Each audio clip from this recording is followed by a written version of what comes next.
গত শুক্রবার ডিপিএলের শেষ দিনে ১৫০ রানের মারদাঙ্গা একটা ইনিংস খেলেছেন পারভেজ হোসেন ইমন।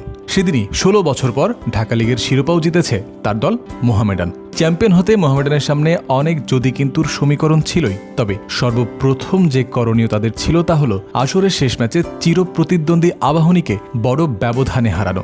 এমন লক্ষ্য যখন সামনে, তখন ১২ জুন সকাল সকাল মেঘলা আকাশে বিকেএসপির ৩ নম্বর মাঠে ইমন ঝড় তুললেন ব্যাট হাতে। তা থামাতে আবাহনীর অনেক সময় লেগে গেছে। নিজের খেলা ১১৬ নম্বর বলে আউট হয়েছেন ১৫০ রানে থাকতে। স্ট্রাইক রেট ছিল ১২৯.৩১। ১০টা চারের সাথে ১২টা ছক্কা এসেছে তার ব্যাট থেকে। 5+ স্টার রেটিং প্রাপ্ত দেশের সর্বোচ্চ বিদ্যুৎ সাশ্রয়ী ওয়ালটন এসি। স্মার্ট কমফোর্ট এখন নেক্সট লেভেলে। পারভেজের এমন ব্যাটিংয়ের দিনে বিকেএসপিতে উপস্থিত ছিলেন জাতীয় দলের সিনিয়র সহকারী কোচ মোহাম্মদ সালাউদ্দিন। ক্রিক ফ্রেন্সিকে তিনি জানিয়েছেন, ইমনের ইনিংসে সন্তুষ্টির একটা জায়গা আছে। দেশ করছে সেটা তার ব্যক্তিগত একটা অর্জন।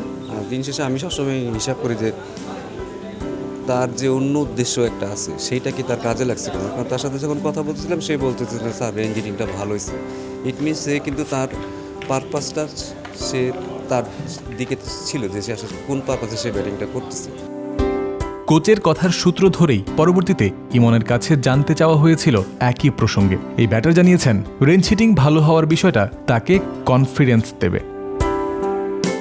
রেঞ্জ হিটিংটা খুব ভালো হচ্ছিল, অবশ্যই কনফিডেন্স দেবে বিষয়টা। জি, আসলে ইনিংসটা অবশ্য কনফিডেন্স দিবে। বেশ করে 6 মারছি, সো এটা আসলে রেঞ্জ আমার সেলফ কনফিডেন্সের জন্য ভালো হবে। ইমন উল্লেখ করেছেন নিজের মারা সেই 12টা ছক্কার কথা, আর তার বলা সেলফ কনফিডেন্সের বিষয়টা সালাউদ্দিন আহমেদের বলা ওই অন্য উদ্দেশ্যের সঙ্গে একই সূত্রে গাঁথা।